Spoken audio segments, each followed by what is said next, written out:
নমস্কাৰ খবৰত নিউজ 18 ষ্টুডিঅ'ত মই ৰশ্মিতা গোস্বামী বগলীয়াঘাটত বৃহৎ পৰিমাণৰ নগদ ধন জব্দ কৰা হৈছে নিৰ্বাচনী গৰম বতাহৰ মাজতে বগলীয়াঘাটত ফ্লাইং স্কোৱাডৰ এটা দলে বৃহৎ পৰিমাণৰ নগদ ধন জব্দ কৰিছে দেওবাৰে ফ্লাইং স্কোৱাডৰ দলে মণিপুৰৰ পৰা গুৱাহাটী অভিমুখী এখন নম্বৰ প্লেটবিহীন বলেৰো বাহনৰ পৰা 2,10,000 টকা উদ্ধাৰ কৰিবলৈ সক্ষম হয় বলেৰো বাহনত অহা ছজনীয়া যাত্ৰীয়ে উক্ত টকাখিনি গুৱাহাটীত গাড়ীৰ মেৰামতি কৰিবলৈ অনা বুলি প্ৰকাশ কৰিছে টকাখিনি সম্প্ৰতি বগলীয়াঘাট আৰক্ষীয়ে চমজি লৈছে ৰবা জনাও যে বগলীয়াঘাটত বৃহৎ পৰিমাণৰ নগদ ধন জব্দ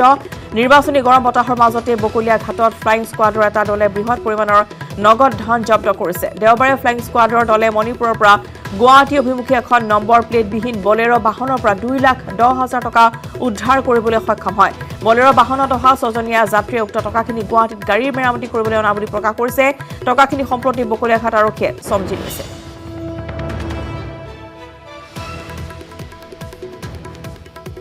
From Manipur to the Guwahati for the construction of the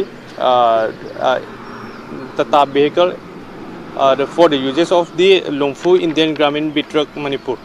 the LPG gas agency. আৰু ফলে দলীয় টিকট লাভ কৰাৰ পিছতে ডুমডুমাৰ উপস্থিত হয় কংগ্ৰেছী বিধায়ক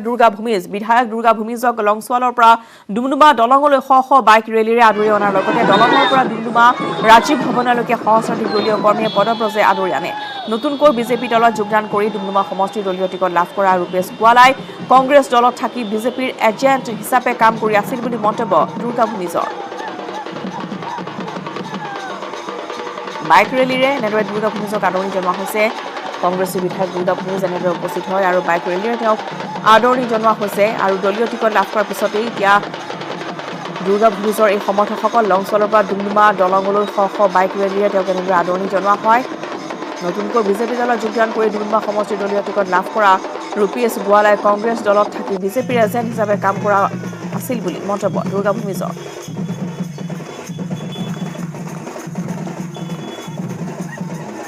তেওঁ আমাৰ দলত থাকি তেওঁ বিজেপিৰ এজেণ্ট কৰি আছিল বহু পূৰ্বে তাৰ টিকেট ঠিক হৈ আছিল আৰু তেওঁ সেইকাৰণে তেওঁ ডুমডুমাৰ টিকেট বিচাৰিছিল জানি শুনি তেওঁ বিচাৰিছিল যে টিকেট নাপালে তেওঁ বিজেপিলৈ গুচি যাব পাৰ্টীয়ে তেওঁক ডিব্ৰুগড় সমষ্টি যাচিছিল পাৰ্টীয়ে তেওঁক লোকসভা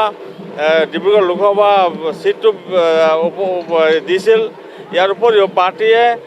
পাৰ্টীৰ চিলেকশ্যন কেণ্ডিডেট চিলেকশ্যন কৰিব কাৰণে মেম্বাৰ হিচাপে বনাইছিলে যি কৈছিল তাকে শুনিছিল কিন্তু তাৰ পূৰ্ব সিদ্ধান্ত এইবাৰ বাহাল হ'ল আৰু তেওঁৰ চৰিত্ৰ আৰু তেওঁৰ যিটো নাটক এইবাৰ প্ৰমাণ হৈছে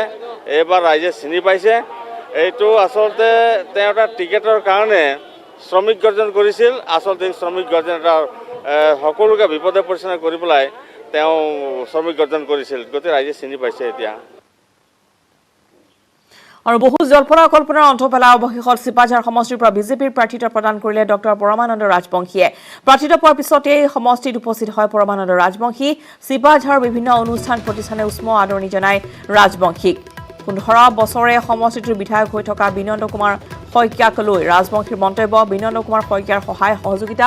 দিহা পৰামৰ্শ সদায় লাগিব আমি দুয়ো লগ হৈ সমষ্টি উন্নয়ন কৰিব লাগিব আমাৰ সমষ্টিৰ বিভিন্ন জনসাধাৰণৰ যিটো উৎসাহ উদ্দীপনা দেখি মই অভিভূত হৈছোঁ আনকি কালিও যেতিয়া পাৰ্টিত্ব সম্পৰ্কত ভাৰতীয় জনতা পাৰ্টি প্ৰাৰ্থী হিচাপে ঘোষণা কৰিছে তাৰপিছত এনেকুৱা এটা অৱস্থা হৈছে মোৰ কিছু পৰিমাণে মোৰ দ্বিধাগ্ৰস্ততা সেয়াও নাইকিয়া কৰি দিছে মানুহৰ স্বতঃস্ফূৰ্ত সঁহাৰিয়ে আমাৰ গোটেই চিপাঝাৰ সমষ্টি জাতি ধৰ্ম বৰ্ণ ভাষা নিৰ্বিশেষৰ যিটো নেকি অভূতপূৰ্ব যি সঁহাৰি দেখি মই শক্তি অনুভৱ কৰিছোঁ এতিয়া মোৰ কথা হৈছে কি যে তেওঁৰ সৈতে কোনো মোৰ মতবিৰোধ নাই আৰু মই নিজেও তেওঁ আঁতৰাই পেলাই মোক দিব লাগে বুলি মোৰ ফালৰ পৰা কোৱা হোৱা নাই আৰু একেলগেই আমি চিপাঝাৰ আৰু দৰঙৰ যিখিনি উন্নয়ন তেওঁ কৰিছে তাৰ পিছৰ কামখিনি মই তেওঁৰ সৈতে আলোচনা কৰি একে সহযোগিতাৰে কৰিম এয়াই মোৰ হৈছে মোৰ পৰিকল্পনা আৰু প্ৰাৰ্থী তালিকা ঘোষণাৰ পিছতে বিজনীৰ অসম জাতীয় পৰিষদৰ প্ৰাৰ্থী ৰূপম কুমাৰ দাসক উষ্ম আদৰণি জনোৱা হয় দলীয় কৰ্মী সমৰ্থকসকলে প্ৰাৰ্থীজনক গামোচা পিন্ধাই পতাকা ফুটাই আদৰণি জনায় এজেপি নেতাই আগন্তুক নিৰ্বাচনত জয় নিশ্চিত বুলি দাবী কৰিছে চিৰাং জিলা ছাত্ৰ সন্থাৰ প্ৰাক্তন সভাপতি দাসে সমষ্টিটো বিজেপি নতুবা বিপিএফৰ প্ৰত্যাহ্বানৰ সম্ভাৱনা নুই কৰে তৃতীয় পৰ্যায়ত অনুষ্ঠিত হ'বলগীয়া নিৰ্বাচনৰ বাবে সমষ্টিটোৰ প্ৰথমগৰাকী প্ৰাৰ্থী হিচাপে এজেপিৰ তৰফৰ পৰা ৰূপম কুমাৰ দাসৰ নাম ঘোষণা কৰা হয়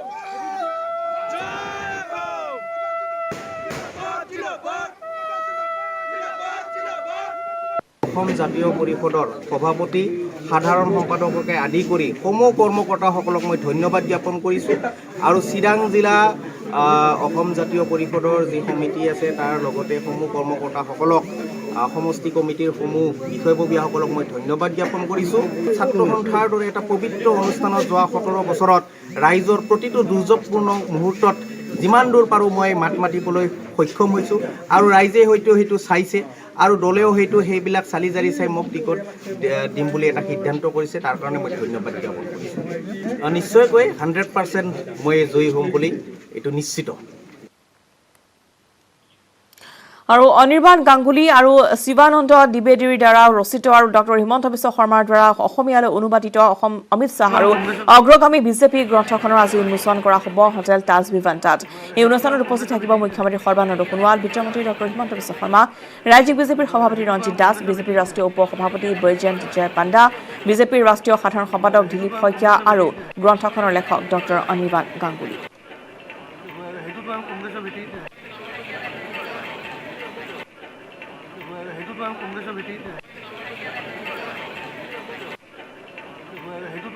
কাইলৈ প্ৰথম পৰ্যায়ৰ নিৰ্বাচনৰ মনোনয়নৰ অন্তিম দুদিন। আজি মনোনয়ন দাখিল কৰিব কেইবাগৰাকীও হাই প্ৰফাইল নেতাই। সমৰ্থকেৰে শক্তিৰ প্ৰদৰ্শনৰ চেষ্টা কৰিব প্ৰতিগৰাকী প্ৰাৰ্থীয়ে। আজি মনোনয়ন দাখিল কৰিব অগপৰ সভাপতি অতুল বৰা, কাৰ্যকৰী সভাপতি কেশৱ মহন্তই। বোকাখাতত অতুল বৰাই দাখিল কৰিব মনোনয়ন পত্ৰ। মনোনয়ন দাখিলৰ সময়ত অতুল বৰাক সংগ দিব মন্ত্ৰী চন্দ্ৰমোহন পাটোৱাৰীয়ে। কলিয়াবৰত মনোনয়ন দাখিল কৰিব কেশৱ মহন্তই, কেশৱ মহন্তক সংগ দিব ৰাজ্যিক বিজেপিৰ সভাপতি ৰঞ্জিত কুমাৰ দাসে। আনহাতে গোলাঘাটত আজি মনোনয়ন দাখিল কৰিব বিজেপি অজন্তা নেওগে। অজন্তা নেওগৰ মনোনয়নত উপস্থিত থাকিব মন্ত্ৰী ডক্টৰ হিমন্ত বিশ্ব শৰ্মা। গোলাঘাটত বিজেপি প্ৰাৰ্থী বিতুপন শইকীয়াক সংগ দিব ৰিপুণ বৰাই। সমৰ্থকৰ সৈতে সমদল কৰি মনোনয়ন দাখিল কৰিব প্ৰাৰ্থীসকলে। আজি মনোনয়ন দাখিল কৰিব ৰঞ্জিত দত্তই। বিশ্বনাথত মনোনয়ন দাখিল কৰিব ৰঞ্জিত দত্তই। বিহালী সমষ্টিৰ পৰা প্ৰতিদ্বন্দ্বিতা কৰিব বিজেপি নেতাগৰাকীয়ে। গহপুৰত আজি মনোনয়ন দাখিল কৰিব ৰিপুণ বৰাই। কংগ্ৰেছৰ সভাপতিগৰাকীক সংগ দিব গৌৰৱ গগৈ আৰু ৰকিবুল হুছেইনে। নগাঁৱত ৰূপক শৰ্মাই দিব মনোনয়ন। যোৰহাটত কংগ্ৰেছ নেতা ৰাণা গোস্বামীয়ে দাখিল কৰিব মনোনয়ন পত্ৰ।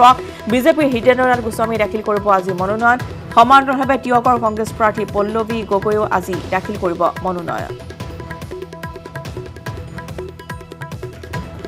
আৰু আমি ইতিমধ্যে খানাপাৰা দেখুৱাইছিলোঁ যে 10খনকৈ হেলিপেড আজি তাতে উৰিব আৰু ইতিমধ্যে 7খনকৈ হেলিকপ্টাৰ সাজু কৰি ৰখা হৈছে। বিভিন্ন প্ৰান্তৰ আজি যিসকল হাই প্ৰফাইল প্ৰাৰ্থী আজি মনোনয়ন পত্ৰ দাখিল কৰিব তেওঁলোকক সংগ দিবলৈ ইতিমধ্যে উৰা মাৰিছে গৌৰৱ গগৈ আৰু ৰকিবুল হুছেইনে। সমান্তৰালভাৱে আমি জনাওঁ যে প্ৰথম পৰ্যায়ৰ নিৰ্বাচনৰ কাইলৈ অন্তিম দুদিন। আজি কেইবাগৰাকীও হাই প্ৰফাইল নেতাই মনোনয়ন পত্ৰ দাখিল কৰিব। সমৰ্থকেৰে আজি শক্তি প্ৰদৰ্শনৰ চেষ্টা কৰিব প্ৰতিগৰাকী প্ৰাৰ্থী। আৰু যিহেতু সময় হাতত কম, আজি আৰু কাইলৈ দিনটোহে আছে, গতিকে আজি যিসমূহ প্ৰশাসনিক কাৰ্যালয় ডিচি অফিচ উপায়ুক্ত কাৰ্যালয় তাত আজি যথেষ্ট ভিৰ হোৱাৰ সম্ভাৱনা আছে। সমৰ্থকৰে নিজৰ ভেটি বা নিজৰ স্থিতি মজবুত কৰাৰ চেষ্টা কৰিব আজি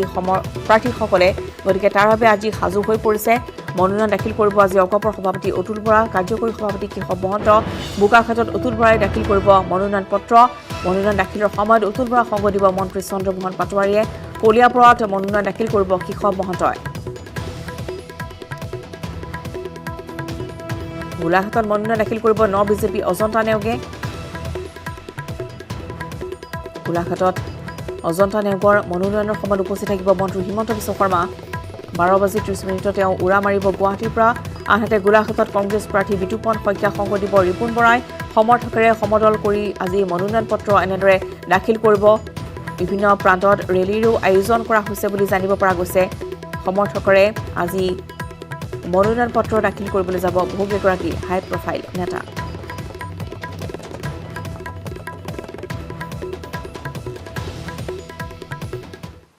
খবৰ যাম বাতৰি লৈছো এটি সৰু বিৰতি। উঠি আছো বাতৰিৰ মাজলৈ। প্ৰথম পৰ্যায়ৰ নিৰ্বাচনৰ বাবে বাকী ৰৈ যোৱা 3 সমষ্টিৰ প্ৰাৰ্থী ঘোষণা কংগ্ৰেছৰ। তিতাবৰৰ তৰুণ গগৈ উত্তৰসূৰী হ'ব ভাস্কৰ জ্যোতি বৰুৱা। সকলো জল্পনা কল্পনাৰ অন্ত পেলাই ভাস্কৰ জ্যোতি বৰুৱাক তিতাবৰ সমষ্টি এৰি দিলে গগৈ পৰিয়ালে। প্ৰয়োজনত গগৈ পৰিয়ালৰ সমষ্টি এৰি দিব ভাস্কৰ জ্যোতি বৰুৱাই। বাদ বিবাদৰ মাজতে নাওবৈচাত কংগ্ৰেছৰ টিকট লাভ জ্যেষ্ঠ কংগ্ৰেছ নেতা ভৰত নৰহৰ। ঢকুৱাখানাত ভেটি থৰক বৰক হোৱা ভৰতক নাওবৈচাত টিকট প্ৰদান। ঢকুৱাখানাত পল্লৱ লোচন দলেই কংগ্ৰেছৰ প্ৰাৰ্থিত্ব প্ৰদান।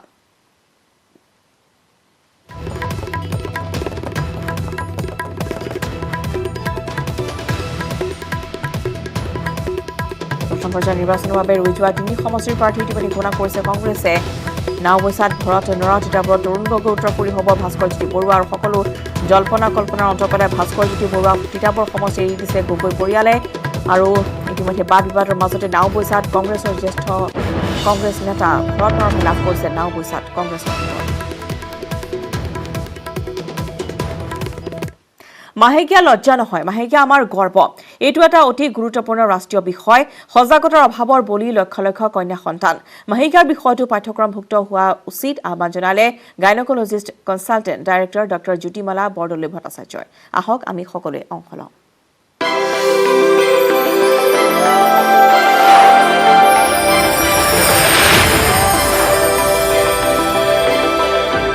মাহেকীয়া কোনো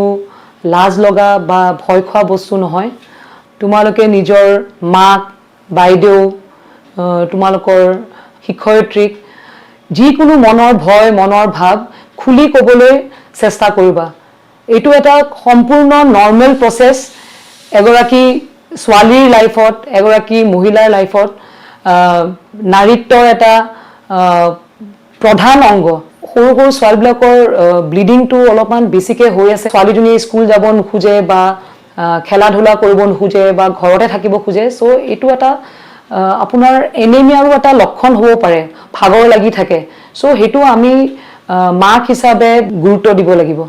আৰু বহুত ক্ষেত্ৰত দেখা পাওঁ যে পেটৰ বিষ হৈছে মাহেকীয়াৰ সময়ত সেইটো খুব চিন্তা কৰে কিন্তু প্ৰথম দিনাখন যিটো মাহেকীয়াৰ পেটৰ বিষ হয় সেইটো এটা নৰ্মেল লক্ষণ বুলি আমি ধৰো সো প্ৰথম দিনাখন মাহেকীয়াৰ বিষটো আমি ইমান চিন্তা নকৰো কিন্তু কিছুমান মাহেকীয়াৰ বিষ আছে যে আপোনাৰ আৰম্ভণিৰ পৰা শেষৰলৈকে সে মেন্সৰ প্ৰথম দিনৰ পৰা 5 দিনলৈকে আপোনাৰ বিষাই থাকে কন্টিনিউয়াছলি বিষাই থাকে তেতিয়া আমি ডক্টৰৰ পৰামৰ্শ ল'ব লাগিব হেতু মনত ৰখাটো উচিত This is a national issue. We have seen that lack of education and awareness about this about periods have affected the education and future of Indians, millions of young girls. Let's all join this movement and empower women. Period of Pride, Ek Swachh Soch, a PNG Whisper and Network 18 initiative.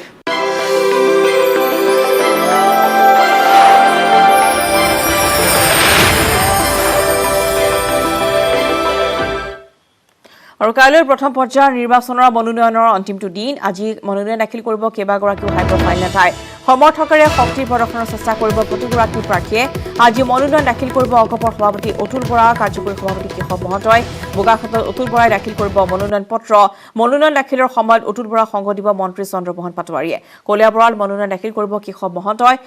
Mahanta সংগ দিব ৰাজ্যিক বিজেপিৰ সভাপতি ৰঞ্জিত কুমাৰ দাসে আনহাতে গোলাঘাটত আজি মনোনয়ন দাখিল কৰিব বিজেপি অজন্তা নেওগে সংগ দিব হিমন্ত বিশ্ব শৰ্মাই গোলাঘাটত কংগ্ৰেছ প্ৰাৰ্থী বিতুপন শইকীয়া সংগ দিব ৰিপুন বৰাই সমৰ্থকৰ সৈতে সমদল কৰি মনোনয়ন দাখিল কৰিব প্ৰাৰ্থীসকলে আজি মনোনয়ন দাখিল কৰিব ৰঞ্জিত দত্তই বিশ্বনাথত মনোনয়ন দাখিল কৰিব ৰঞ্জিত দত্তই বিহালী সমষ্টিৰ পৰা তেওঁ কৰিব প্ৰতিদ্বন্দিতা গহপুৰত আজি মনোনয়ন দাখিল কৰিব ৰিপুন বৰাই কংগ্ৰেছৰ সভাপতিগৰাকী সংগ দিব গৌৰৱ গগৈ আৰু ৰকিবুল হুছেইনে নগাঁৱৰ ৰূপক শৰ্মাই দিব মনোনয়ন যোৰহাটত কংগ্ৰেছ নেতা ৰাণা গোস্বামীয়ে দাখিল কৰিব মনোনয়ন বিজেপিৰ হিতেন্দ্ৰনাথ গোস্বামীয়ে আজি দাখিল কৰিব যোৰহাটত মনোনয়ন পত্ৰ টিয়কৰ কংগ্ৰেছ প্ৰাৰ্থী পল্লৱী গগৈয়ে আজি দাখিল কৰিব মনোনয়ন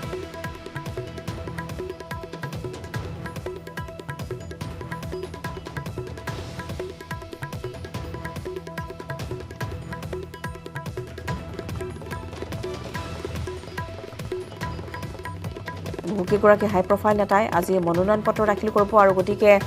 আজিৰ দিনটোৰ নিশ্চয়কৈ লক্ষণীয় হ'ব যে কেনেধৰণৰ ভিৰ হয় আমি এই মুহূৰ্তত যোৰহাটলৈ গৈছোঁ যোৰহাটত আজি ৰাণা গোস্বামী হিতেন্দ্ৰনাথ গোস্বামী মনোনয়ন পত্ৰ দাখিল কৰিব আমাৰ সৈতে আছে গৌতম বৰা গৌতম আপোনাৰ কাষলৈ আহিছোঁ কেনেধৰণৰ পৰিস্থিতি বৰ্তমান কেনেধৰণে আগবাঢ়িছে মনোনয়ন প্ৰাৰ্থী আজি হাই প্ৰফাইল নেতাসকল আৰু যিহেতু আজি সমৰ্থকৰ ভিৰ দেখিবলৈ পোৱা যাব যোৰহাটত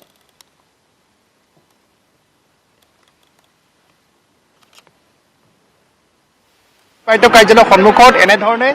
বৰ্তমান সকলো সাজু হৈ আছে আৰু ৰাণা গোস্বামী কংগ্ৰেছৰ প্ৰাৰ্থী প্ৰাক্তন বিধায়ক এক সমদল কৰি তেখেতৰ বাসগৃহৰ পৰা ইয়ালৈ আহি আছে আৰু কিছু সময় পিছতে আহি সমৰ্থকসহ ইয়াত উপস্থিত হ'বহি কিন্তু এবাৰ যোৰহাট জিলা প্ৰশাসন তথা আৰক্ষীয়ে যি উপায়ুক্ত কাৰ্যালয় তাৰ দুই কাষে 100 মিটাৰ দূৰত্ব পৰ্যন্ত সমদলৰ প্ৰৱেশত বাধা আৰোপ কৰিছে আৰু যিসকল সমৰ্থক আহিব সমদল কৰি আহিব তেওঁলোক 100 মিটাৰ নিলগতে থাকিব লাগিব যিকেইগৰাকী ব্যক্তি প্ৰাৰ্থীসহ মনোনয়ন পত্ৰ দাখিল কৰিবলৈ আহিব তেওঁলোকে কেৱল উপায়ুক্ত কাৰ্যালয়লৈ আহিব পাৰিব আমি দেখুৱাইছোঁ সমগ্ৰ পৰিৱেশ ব্যাপক সংখ্যক নিৰাপত্তাৰক্ষী মুতায়ন কৰা হৈছে ইয়াতে যাতে কোনো ধৰণৰ আইন শৃংখলাজনিত পৰিস্থিতিৰ সৃষ্টি নহয় কিয়নো হাজাৰ হাজাৰ সমৰ্থক আহিব যোৰহাটৰ বিধায়ক হিতেন্দ্ৰ গোস্বামী বিজেপিৰ প্ৰাৰ্থী তেখেতো কিছু সময় পিছতে আহিব আহি ইয়াত মনোনয়ন পত্ৰ দাখিল কৰিব আৰু আজিৰ দিনটো হৈছে নিজৰ যি সমৰ্থক বা নিজৰ যি শক্তি সেই শক্তি প্ৰদৰ্শনৰ এটা দিন অৰ্থাৎ বিপুল সংখ্যক সমৰ্থক লৈ ঢোলে ডগৰে এনেধৰণে মনোনয়ন পত্ৰ দাখিল কৰিবলৈ অহাটো ৰাজনৈতিক দলসমূহৰ বাবে এক পৰম্পৰাত পৰিণত হৈছে আৰু যোৱাটো ইয়াৰ ব্যতিক্ৰম নহয় আমি কিছু সময় পিছতে সেই দৃশ্য দেখিবলৈ পাম যে বিশাল সংখ্যক আৰু আৰক্ষী মুতায়ন কৰা হৈছে আৰু বহু সংখ্যক সমৰ্থক ইয়ালৈ এই মুহূৰ্তটো আহিও আছে তেওঁলোকে আৰক্ষীয়ে নিয়ন্ত্ৰণ কৰি আঁতৰলৈ পঠোৱাৰ ব্যৱস্থা কৰিছে যিহেতু 100 মিটাৰ নিলগতে তেওঁলোক ৰ'ব লাগিব সমৰ্থকসকল থাকিব লাগিব কেৱল প্ৰাৰ্থী আৰু তেওঁলোকৰ লগত মাত্ৰ কেইগৰাকীমান ব্যক্তিহে ৰিটাৰ্ণিং বিষয়াৰ ওচৰলৈ আহি কাৰ্যালয়লৈ আহি তেওঁলোকৰ মনোনয়ন পত্ৰ দাখিল কৰিব পাৰিব আমি দেখুৱাইছোঁ যে ৰাজপথত ব্যাপক সংখ্যক নিৰাপত্তাৰক্ষী মুতায়ন কৰা হৈছে আৰু পশ্চিম দিশে বৰুৱা চাৰিআলিৰ পৰা উপায়ুক্ত কাৰ্যালয় দিশলৈ সমৰ্থকৰ প্ৰৱেশত বাধা আৰোপ কৰা হৈছে আৰক্ষীয়ে বৰ্তমান ব্যৱস্থা কৰি আছে আৰু ঠিক সেইদৰে ইয়াত পূব দিশে আমি অনুৰূপ নিশ্চয় দেখিবলৈ পাইছোঁ আৰু এয়া দেখিছে যিসকল সমৰ্থক আছে বা তেওঁলোকক আঁতৰাই দিছে আমি জানিবলৈ চেষ্টা কৰিম ইয়াতে আৰক্ষী বিষয়াসকল আমি দেখিবলৈ পাইছোঁ আৰু কেৱল সংবাদ মাধ্যমৰ লোকহে ইয়াতে থাকিবলৈ দিয়া হৈছে উপায়ুক্ত কাৰ্যালয়ৰ বাহিৰত আৰু গতিকে 100 মিটাৰ দূৰলৈহে তেওঁলোক সমদল কৰি যাব পাৰিব এনেধৰণৰ কেতবোৰ নীতি নিয়ম বান্ধি দিছে যিহেতু আজি আৰু কাইলৈ দিনটোৰ ভিতৰতে হয়তো উপায়ুক্ত কাৰ্যালয়ত যথেষ্ট ভিৰ হোৱা পৰিলক্ষিত হ'ব আমি গৌতমক এই মুহূৰ্তত ধন্যবাদ জনাইছোঁ আৰু আজি ৰাণা গোস্বামী কংগ্ৰেছৰ হৈ আৰু ভাৰতীয় জনতা পাৰ্টীৰ হৈ অধ্যক্ষ হিতেন্দ্ৰ গোস্বামী আজি মনোনয়ন পত্ৰ দাখিল কৰিব আৰু ইতিমধ্যে গৌতমে জনাইছে যে কেনেধৰণৰ ব্যৱস্থা বৰ্তমান যোৰহাটৰ উপায়ুক্ত কাৰ্যালয়ৰ বাহিৰত লোৱা হৈছে আৰু ইয়াৰ লগতে সময় হৈছে খবৰ নিউজ 18 পৰা বিদায় লোৱাৰ নমস্কাৰ